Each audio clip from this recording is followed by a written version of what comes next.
Amém? Todo mundo achou? A palavra de Deus diz para nós nessa noite: de que adianta, meus irmãos, alguém dizer que tem fé se não tem obras? Acaso a fé pode salvá-lo?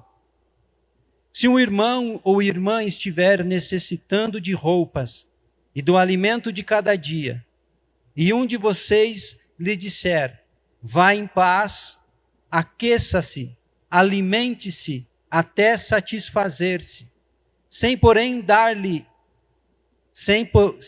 lhe dar nada, de que adianta isso? Assim também a fé, por si só, se não acompanhada de obras, está morta.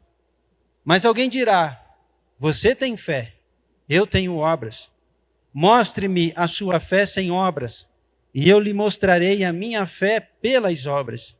Você crê que existe um só Deus? Muito bem. Até os demônios creem e tremem. Amém? A igreja pode se assentar? Quero só contextualizar para você um pouquinho desse texto.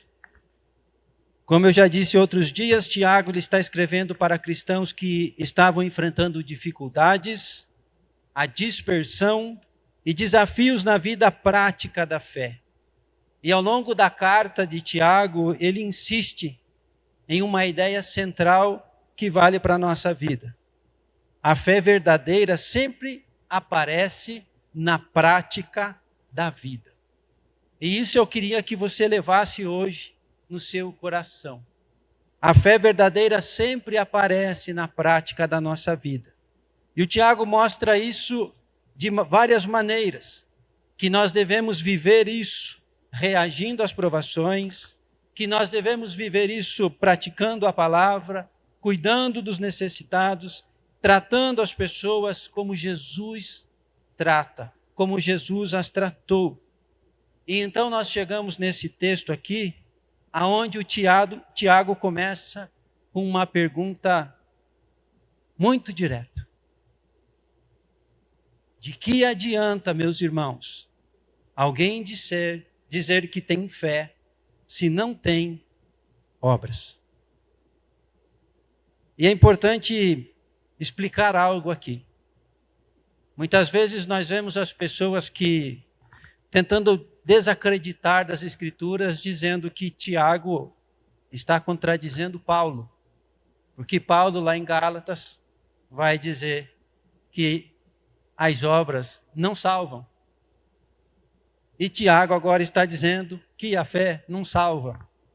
Mas o que eu quero trazer de ensino para você aqui: Paulo combatia um problema, Tiago está combatendo o outro.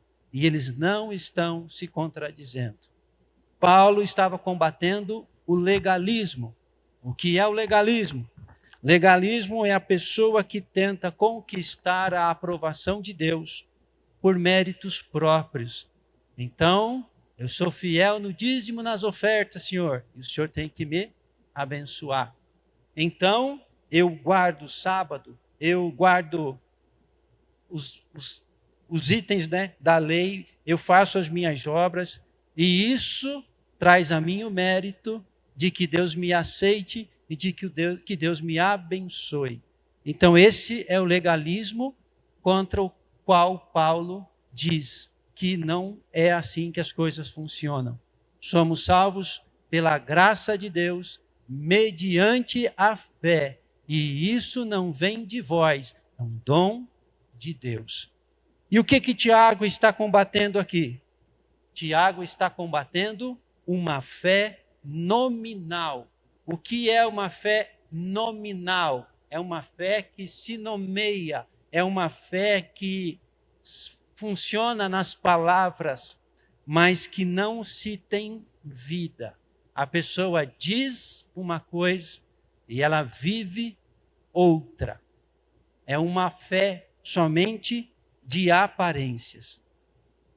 E então, meus queridos, aqui temos uma reflexão importante para as nossas vidas.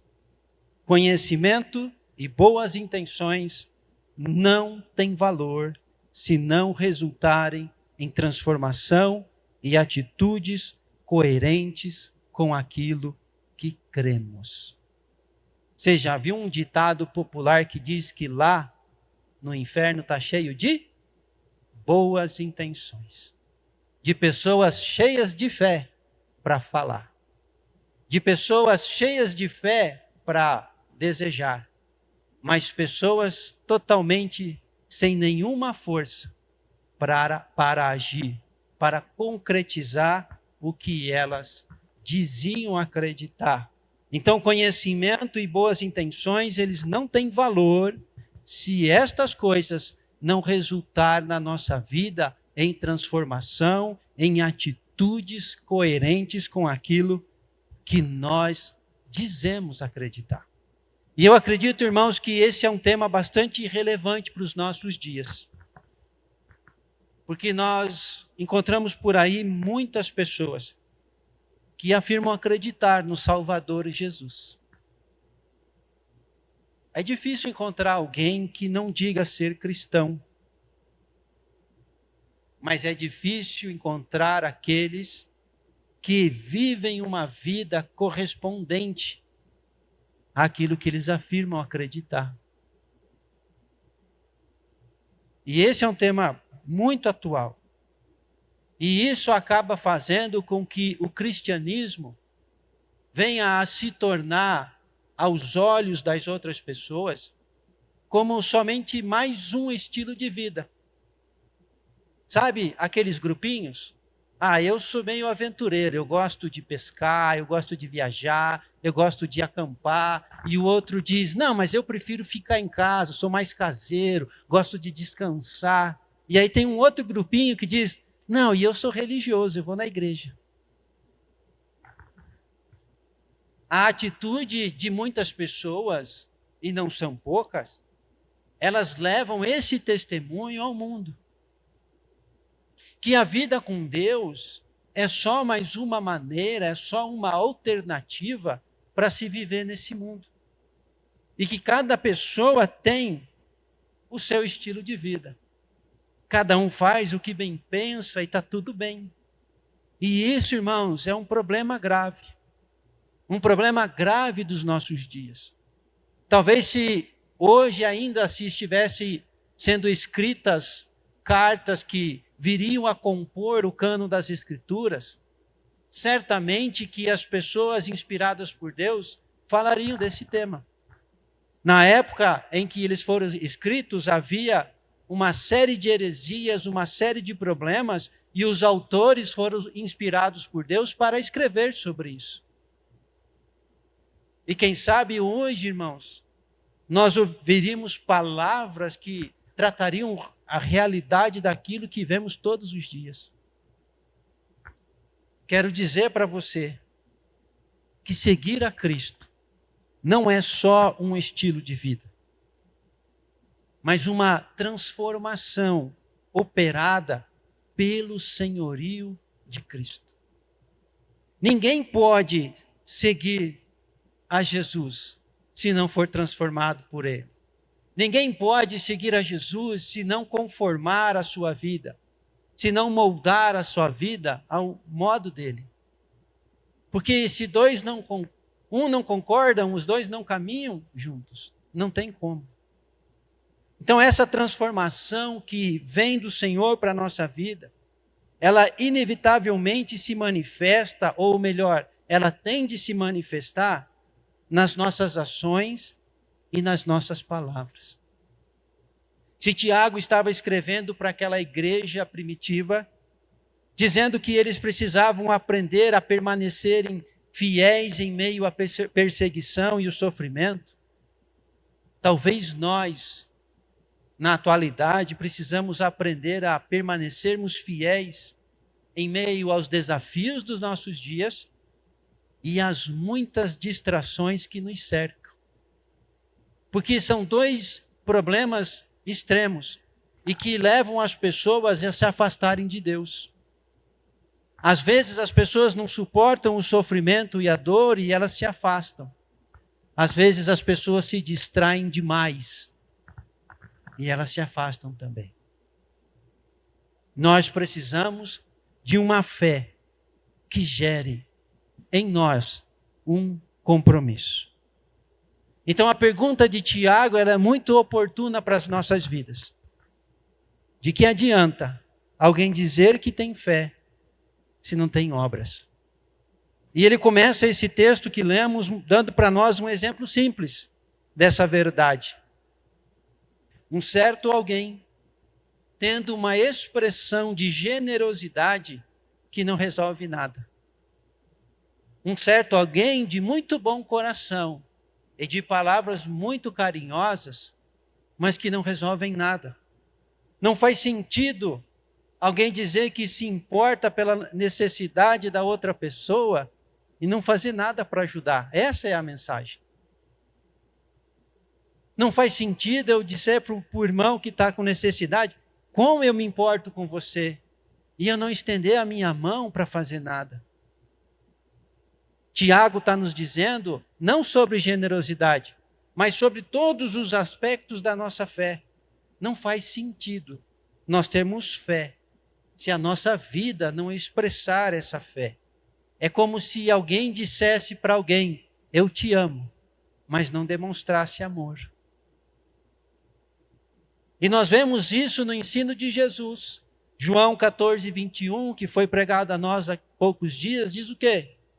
Aquele que tem os meus mandamentos e os guarda, esse é o que me ama. Ou seja, não basta a gente ter os mandamentos, é preciso guardá-los. Não basta eu dizer que eu creio, é preciso colocar em prática. Jesus, ele deixa muito claro, o amor a Deus não pode ser expresso somente em palavras.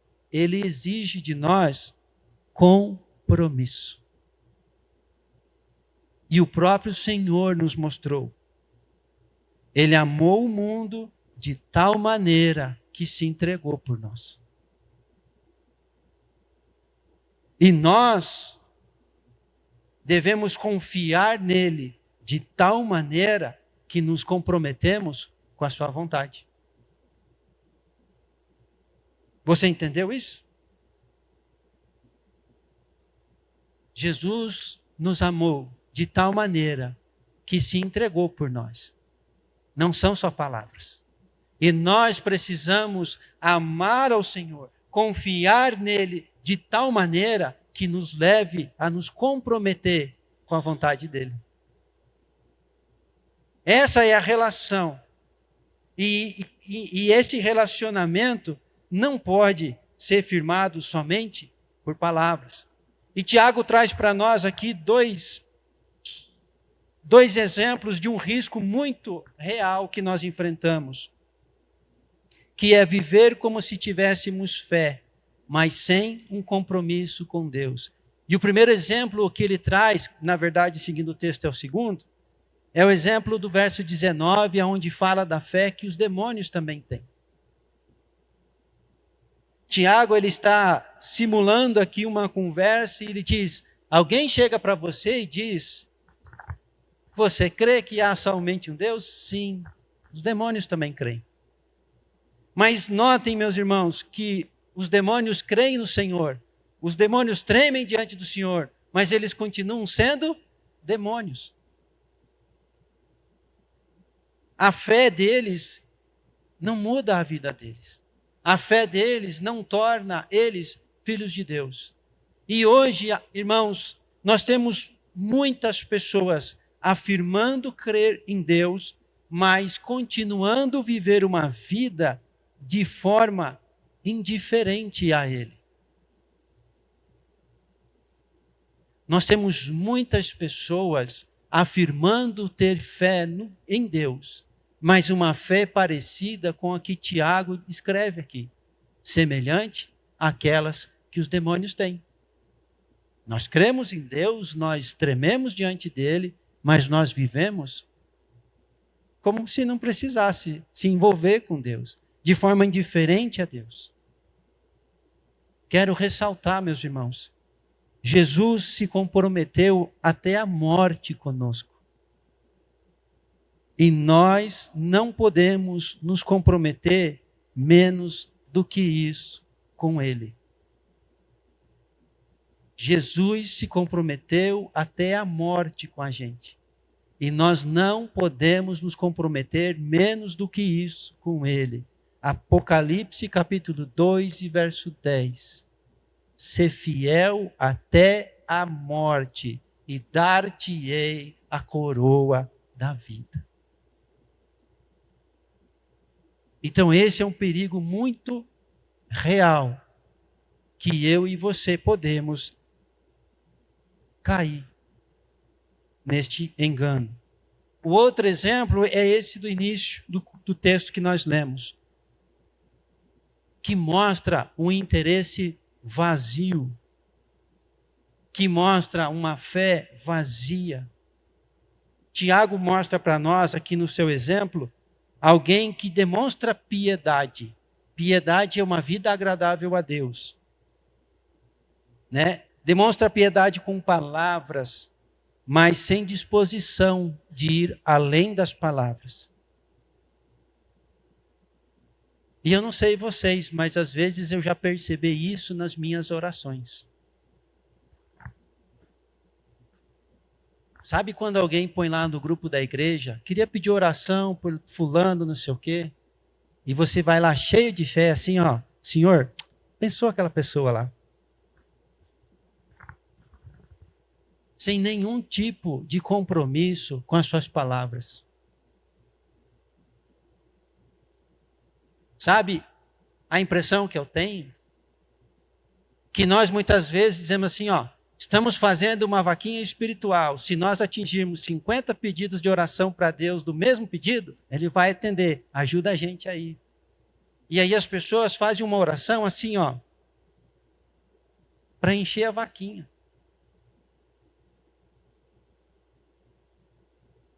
São orações vazias. São orações que não se comprometem, que são somente meras palavras lançadas ao vento. Ah, Senhor, na minha família lá tem aquela pessoa que não se converte. Muda lá o coração dela, Senhor. Não tem nenhuma responsabilidade sobre a minha vida. Eu simplesmente jogo palavras para que, sei lá, de alguma forma as coisas se resolvam. Sem nenhum envolvimento, sem nenhum comprometimento. E eu quero dizer para vocês, irmãos, que isso não é fé. Isso é religiosidade. Porque quando alguém perguntar para você, você ora pelos irmãos? Claro. Às vezes eu até mando áudio orando. Mas são coisas que são só palavras. Não há comprometimento da nossa parte.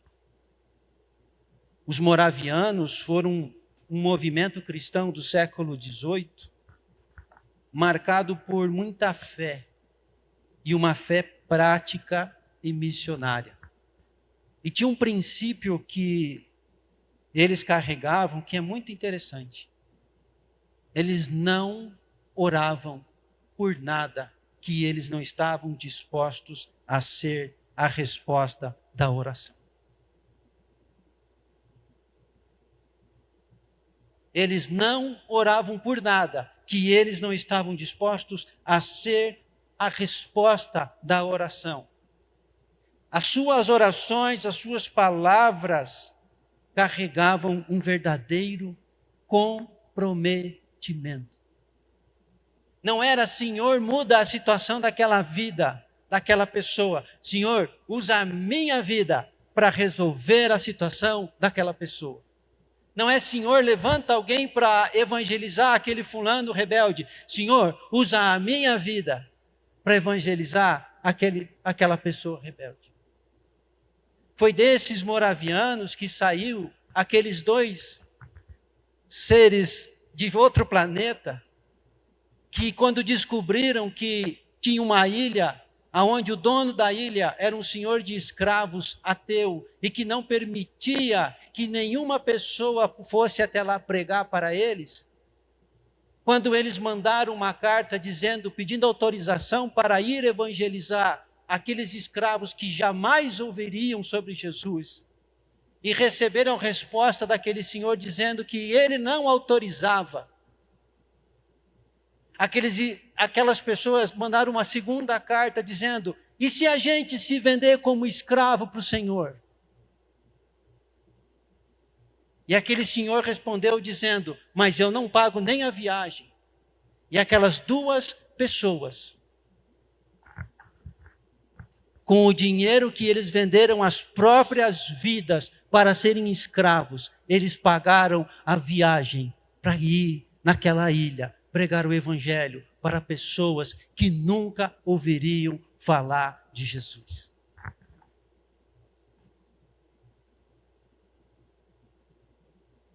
Aquelas pessoas não oravam por orar. Aquelas pessoas não oravam se elas não fossem se comprometer com as suas orações e com as suas palavras. E eu não estou dizendo isso para desencorajar você de orar. Não estou dizendo para que você não deixe de orar pelos outros para não ter que se comprometer, irmãos. É o contrário. Eu estou dizendo isso para que você possa abrir seu coração para assumir compromissos que o Senhor espera de você. O que o Senhor espera de todos nós. Ele se comprometeu até a morte com cada um de nós. E nós não podemos nos comprometer menos do que até a morte com Ele. Isso não quer dizer que você vai largar o seu trabalho amanhã, que você vai vender você mesmo como escravo. Não quer dizer nada disso, a não ser que Ele mande você. A não ser que Ele envie você. Mas até lá, nós precisamos nos comprometer com aquilo que está ao nosso alcance nos comprometer. A vida com Deus não é um estilo de vida. A vida com Deus foi muito cara para que nós usemos do Senhor para satisfazer os nossos desejos, as nossas ambições, e nós temos uma vida boa como as pessoas lá fora têm. Só que nós oramos, eles trabalham e estudam. A nossa fé tem que ser expressa na nossa vida. As nossas orações têm de mudar. Senhor, usa a minha vida para suprir a necessidade dessa pessoa. Senhor, usa a minha vida para suprir a necessidade da igreja onde eu congrego. Senhor, o Senhor me deu talentos, o Senhor me deu dons. Senhor, eu preciso usar isso a favor do teu reino. Usa a minha vida. Mas não só palavras, mas um compromisso. A fé verdadeira gera compromisso. E Tiago nos traz nesse texto, nos versos que nós não lemos, do verso 20 ao 26, dois exemplos bíblicos maravilhosos. Abraão e Raabe. Irmãos, Abraão não disse que acreditava que Deus ressuscita as pessoas dos mortos. Abraão subiu no monte e ofereceu o filho dele.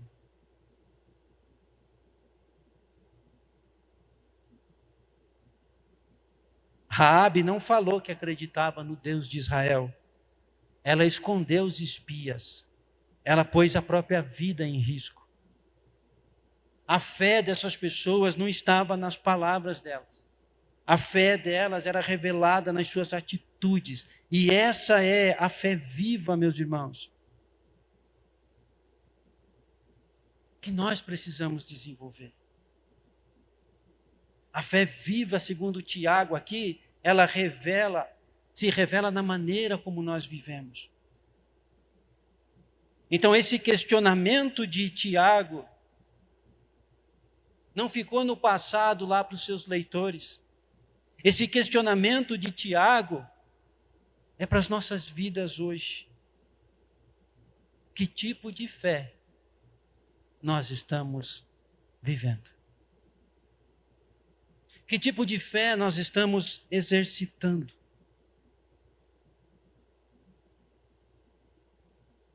Nós acreditamos que o Senhor nos chama para viver em santidade? Sim ou não? Nós acreditamos que o Senhor nos chama para viver em pureza? Sim ou não? Nós acreditamos que o Senhor nos chama a amar até mesmo os nossos inimigos, como se fosse a nós mesmos? Sim ou não? Mas a pergunta é, meus irmãos, qual é o nosso compromisso a respeito destas coisas? Qual é a prioridade que nós damos a estas coisas? Esse é o questionamento que precisamos nos fazer hoje. Vou dar um exemplo prático para nós. Domingo passado, nós fomos ministrados aqui sobre 3 pontos muito importantes. Quem lembra? Vou ajudar. Deus ama a todos. Deus quer salvar todos. E o último ponto era: quem tem um encontro com Jesus torna-se um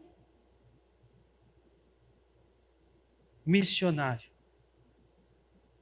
Vocês creem que o Senhor nos visitou no domingo passado e reforçou sobre as nossas vidas o desejo de nos envolver nesses 3 pontos?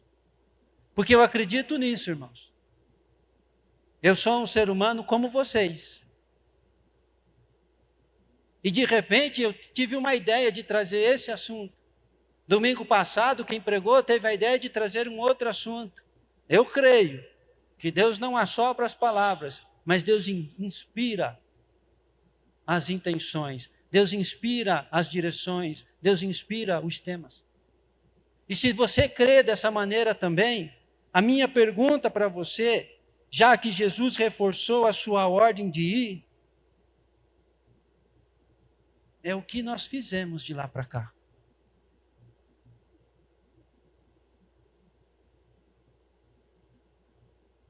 O que é essa palavra que nós acreditamos, que vem lá do coração de Jesus para a nossa vida, todo domingo, o que isso está fazendo com a nossa vida?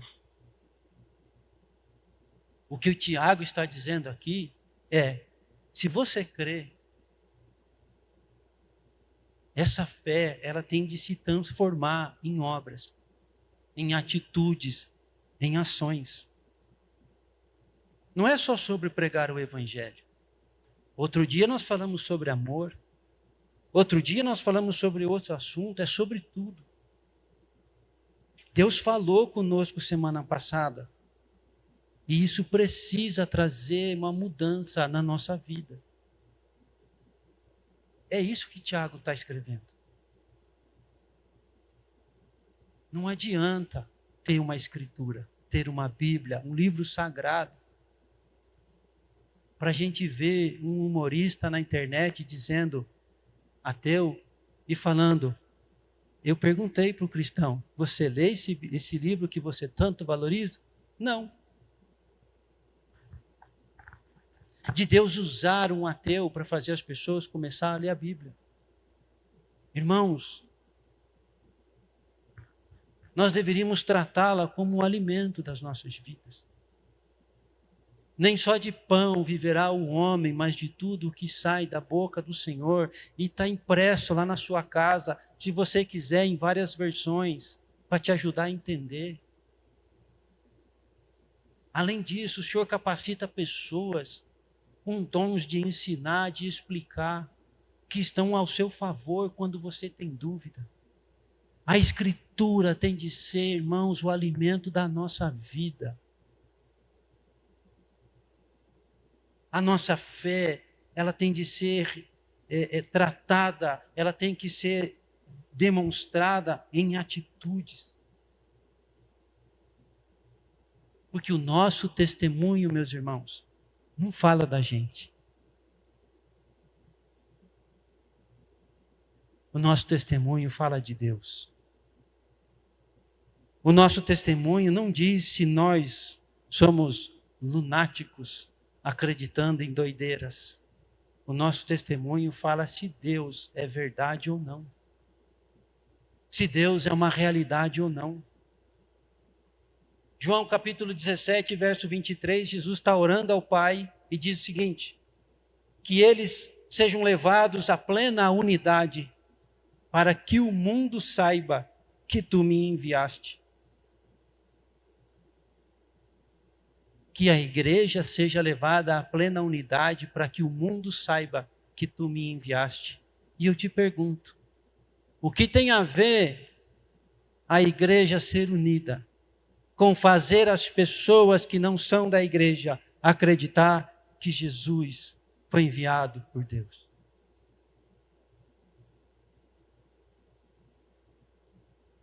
Irmãos, se nós não somos capazes de nos amar, de nos unir, quem dará crédito a todas as outras coisas?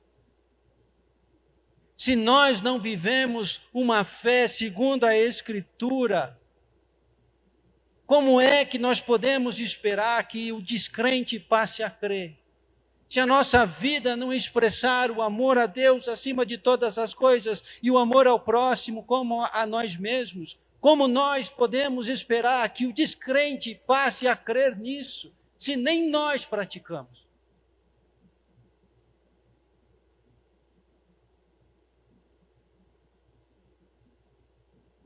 Quando nós vivemos uma fé viva, ela não fica escondida dentro da igreja, ela não fica escondida dentro do nosso quarto. Ela começa a aparecer, irmãos. Ela começa a dar frutos lá fora, no nosso modo de viver, nos nossos relacionamentos. E quando isso acontece, o mundo começa a perceber algo diferente. Jesus é de verdade.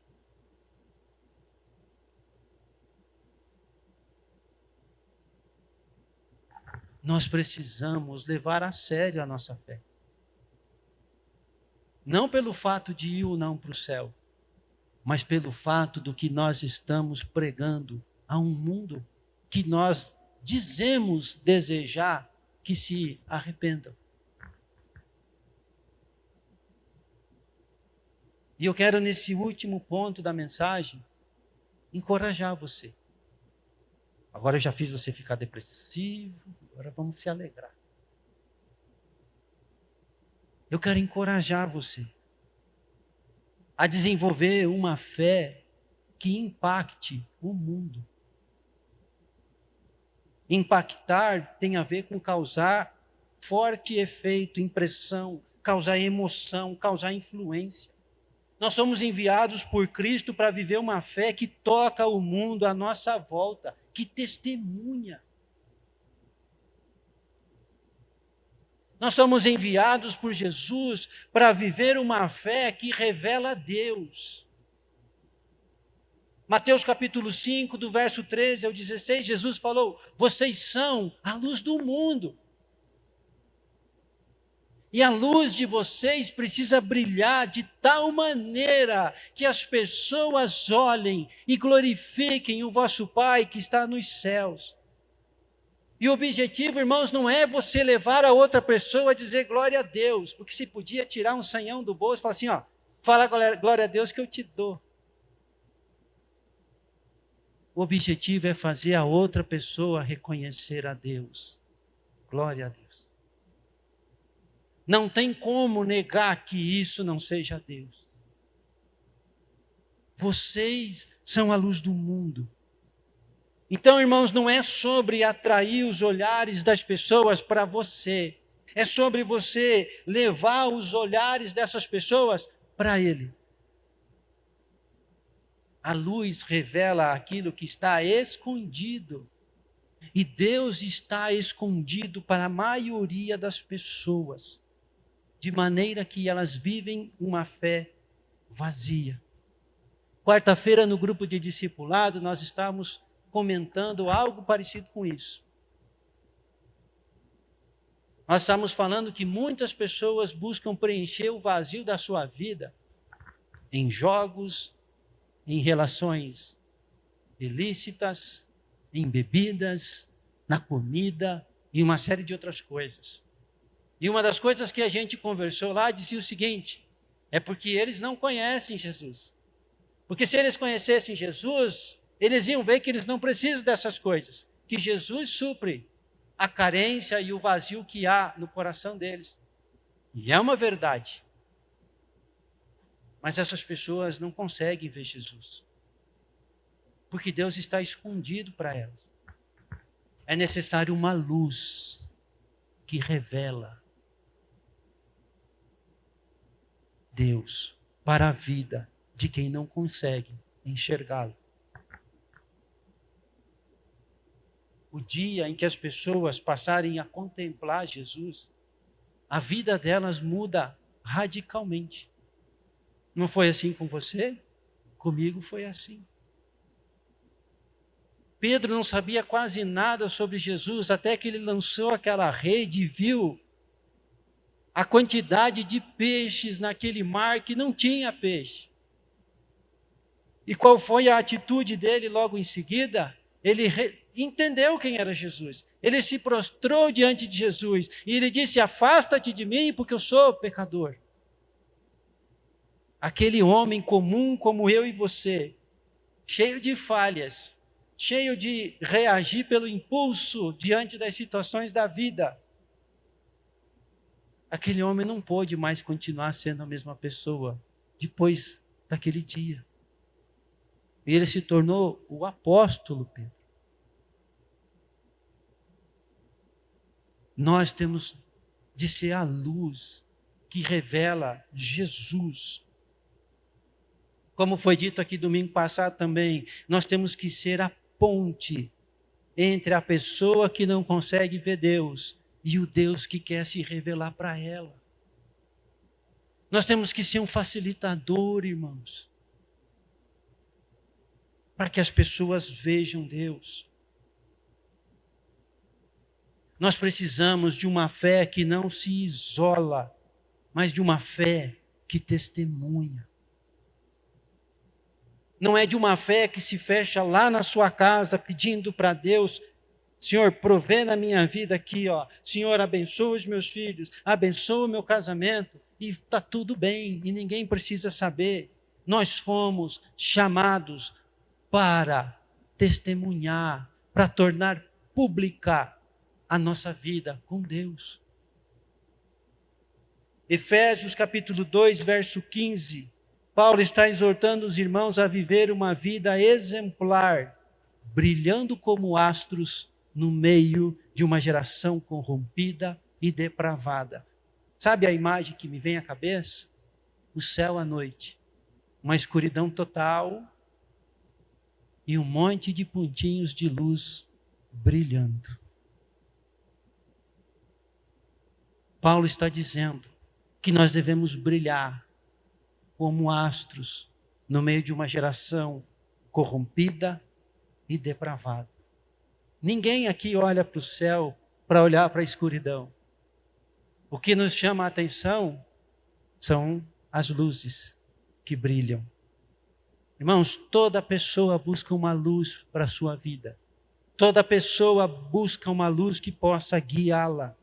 O problema é que se não é a nossa luz que está brilhando, tem outras luzes brilhando no nosso lugar, conduzindo as pessoas para um lugar que Jesus não deseja. E nós devemos nos comprometer com Cristo até a morte, para que a luz dele, a luz do mundo, brilhe sobre a vida daquelas pessoas por meio da nossa. A nossa fé precisa impactar, a nossa fé precisa trazer um choque de realidade. Essa semana estava ouvindo Atos capítulo 17, quando Paulo e Silas chegam em Tessalônica, que daí tem o livro dos Tessalonicenses. A palavra diz que Paulo vai até a sinagoga, começa a pregar como era o costume dele, e isso começou a trazer tumultos naquela cidade. E os oficiais da cidade, os judeus com inveja de Paulo, pegam e vão diante dos oficiais da cidade e dizem: esses homens que têm causado alvoroço por todo mundo, agora chegaram aqui. Esses homens que estão estragando tudo aquilo que nós acreditamos, chegaram aqui. Aqueles homens que têm uma verdade que nós não podemos contra ela, chegaram aqui. Nós precisamos causar um alvoroço nesse mundo, meus irmãos. Uma fé viva e vibrante, uma fé que manifesta a Deus ao mundo, ao necessitado, uma fé comprometida, uma fé que mostra a um mundo descrente que Jesus é de verdade, que Ele amou o mundo de tal maneira, que Ele morreu pelos pecadores, que Ele tem vida e esperança para todo aquele que nele crê, que Ele tem uma eternidade preparada para todo mundo. Essa é a nossa fé, essa tem de ser a alegria da nossa vida. Aqueles homens, eles não tinham poder político, eles não tinham influência social, eles não tinham estrutura. Eles andavam a pé, eles se reuniam em qualquer lugar, eles faziam qualquer coisa. Mas aqueles homens tinham uma fé viva, que tocava o mundo por onde eles passavam. Essas pessoas que têm alvoroçado o mundo inteiro, chegaram aqui. E hoje nós temos tudo que eles não tinham. Nós temos dinheiro, nós temos políticos, nós temos condições de ter influência social, nós podemos ter um perfil na internet que alcança pessoas que nós nem conhecemos, nós temos muitas condições de fazer muitas coisas sem sair de dentro da nossa casa, mas talvez o que eles tinham de sobra e que às vezes falta para nós, é uma fé capaz de tocar a vida das pessoas.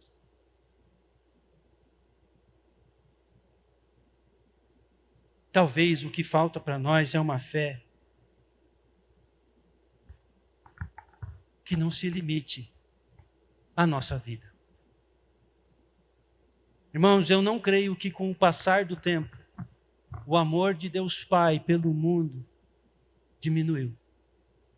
Eu não consigo acreditar que com o passar do tempo Jesus diminuiu o seu compromisso de salvar as pessoas e nem que o Espírito Santo tenha reduzido sua capacidade de usar a vida das pessoas para salvar os outros. Eu não creio que isso mudou. Eu não creio que o poder de Deus foi reduzido, foi limitado, para que nesses dias, nesses tempos, tudo o que Ele fez para salvar as pessoas, Ele não possa fazer de novo. Você quer ver milagres acontecendo? Vá para o campo missionário. É gente sonhando com Jesus. É gente vendo coisas extraordinárias acontecendo. Outro dia fiquei sabendo de uma aldeia lá na Ásia, que as pessoas se refugiaram no meio do mato porque os hindus iam lá matar todos eles. Quando aquelas pessoas que iriam matar eles armados cercaram o local que eles estavam, saiu um bando de leão do meio do mato, devorou todos aqueles homens e os leões foram embora. Coisas extraordinárias continuam acontecendo, mas elas não vão acontecer lá no seu quarto.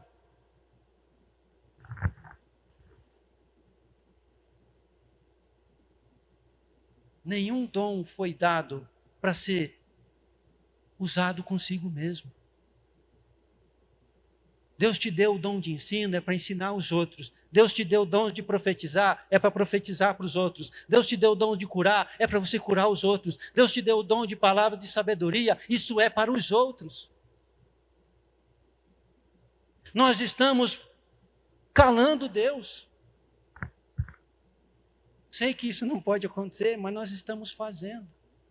Porque a nossa geração está passando e Deus vai ter que levantar uma outra geração que seja forte e corajosa, que se levante e assuma um compromisso de fazer a obra, porque lá fora tem pessoas que Jesus ama, mas que estão indo para o inferno, porque talvez nós estamos muito ocupados com as muitas distrações da nossa vida. Então eu quero concluir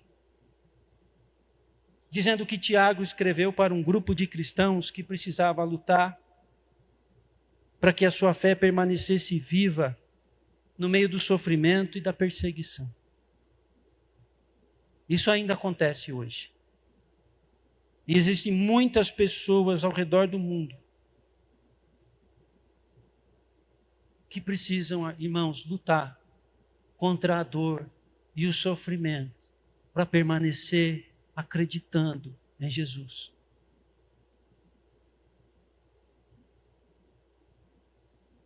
As palavras de Tiago, elas ainda falam no nosso coração. Porque talvez nós não temos que lutar contra o desânimo por causa da dor. Mas nós também precisamos de uma fé viva. Seja pelos nossos sofrimentos, seja pelos desafios das nossas vidas, seja pelas muitas distrações que buscam todos os dias capturar a nossa atenção.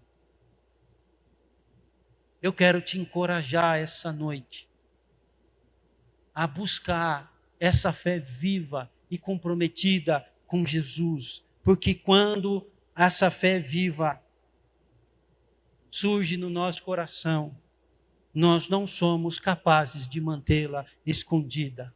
É como disse Jesus, é impossível esconder uma cidade edificada em cima da montanha. Não tem jeito. Quando essa fé viva brotar no nosso coração, é inevitável.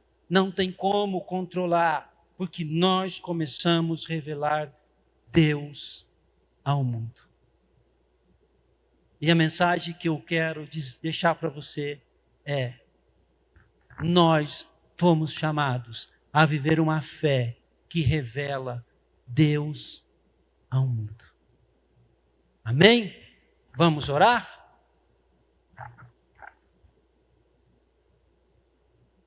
Senhor nosso Deus e nosso Pai, e também nosso Senhor, Tu és o dono da nossa vida.